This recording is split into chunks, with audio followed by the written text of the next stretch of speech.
Bonjour, bienvenue à l'atelier Capeco Island. Je vais vous présenter le chemin des bouchons de la récolte jusqu'à la transformation en objet. Donc ici vous avez une table de tri où tous les matins je trie les bouchons par couleur et sont mis à la poubelle tous les bouchons que vous voyez sur ce tableau qui ne sont pas conformes pour la transformation en objet. J'utilise différentes machines. Vous avez ici un four qui me permet de transformer les paillettes en matière première. Une machine à injection utilisable avec des moules. Et on en sort des petits pots. Voilà. Ici, vous avez une machine à extrusion dans laquelle on met des paillettes. Et on a différents moules comme celui-ci qui chauffent pour pouvoir faire des objets, et notamment avec celui-ci, fabriquer des équerres en plastique. Dernière machine avec laquelle je travaille, une imprimante 3D qui me permet de concevoir et de réaliser des objets en matière plastique. Voilà. Okay. Bon, apparemment, d'après ce que j'ai compris, ça peut être utilisé même, j'ai vu quand tu expliquais tout à l'heure, pour le fil, que ça peut servir même dans les, comment ça s'appelle? Rotofil. Les rotofils, ouais. Tout ça. Donc voilà, ça c'est du fil réalisé avec la machine à extrusion, fabrication de rotofil pour les jardiniers. Ce fil a été testé par divers jardiniers sur l'île et il fonctionne très bien. Ok. Qu'est-ce qu'on pourrait dire d'autre encore?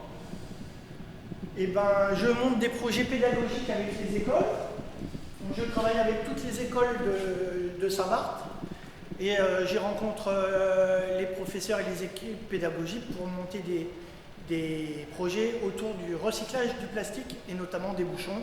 Donc l'année dernière, on a travaillé sur la fabrication de petits pots comme ça dans lesquels ils ont fait pousser des graines locales qui ont été replantées sur Saint-Marthe.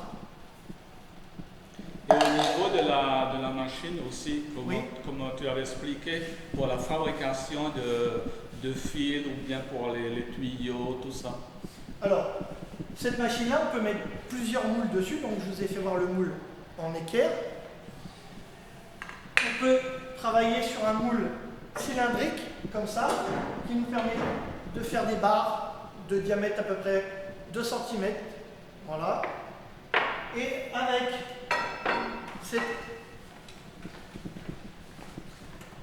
on enlève les moules, on rajoute cette grosse pièce-là ici.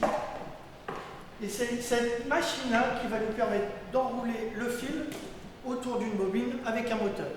Ok. Voilà. Okay. Sinon, ce que je voulais dire aussi, tu as parlé un moment concernant les plaques quand elles étaient compressées. Oui. Que ça pouvait avoir une épaisseur quand même qui pouvait supporter de l'eau de chambre. Oui, alors, quand on fait fondre, là vous avez des exemples, ça ce sont des plaques brutes de différentes épaisseurs. Donc à peu près sur celle-là, 2 cm pour la plus grosse. Celle-là fait à peu près 1 cm. Et ces plaques ont été données en test à des sociétés comme RMP et Hugues Marine pour supporter les pieds de leur grue. Et en fait, ça fait des grosses plaques de base qui ne cassent pas sous la pression des vérins. Celle-là, la plus épaisse, peut faire combien d'épaisseur?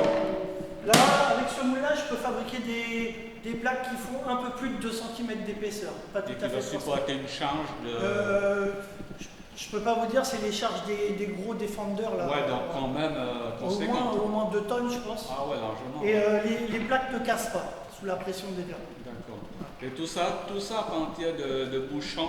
Oui, sur ces plaques-là, on a à peu près entre 1,2 kg et 1,5 kg de bouchons recyclés. Voilà.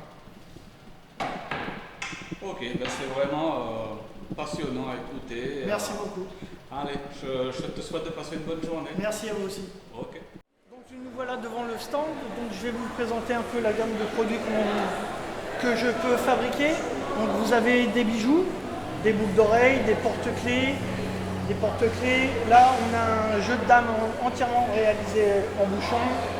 une planche de skateboard, vous avez des raquettes de plage, des bijoux, les fameux petits pots avec lesquels je travaille sur les projets pédagogiques avec les écoles. Donc,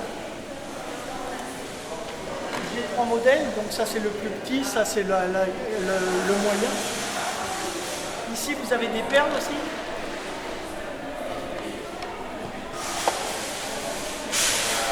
Et pour vous donner un ordre d'idée, voilà la réalisation de cette chaise qui a été faite avec 6 kg de bouchons. Ça représente 2300 bouchons et la chaise fait 6 kg et est entièrement faite en bouchons. Donc c'est du solide. C'est du solide. J'ai vu au niveau des bouchons, enfin ce qui reste là-bas, pourquoi ceux-là ils ne sont pas non utilisables? Alors ceux-là sont non utilisables pour plusieurs raisons. Ça, ce sont des bouchons avec du détergent. Mais souvent, ce sont les normes de plastique qui ne sont pas bonnes. Nous, on recycle que le plastique HTPE estampillé numéro 2. Les autres ne peuvent pas être recyclés ici à cause de tout ce qui est émanation et vapeur de plastique. Voilà. Et notamment aussi les bouchons qui ont du papier, parce que le papier, on ne peut pas l'enlever et les résidus de papier brûlent dans le plastique quand il est transformé. Voilà.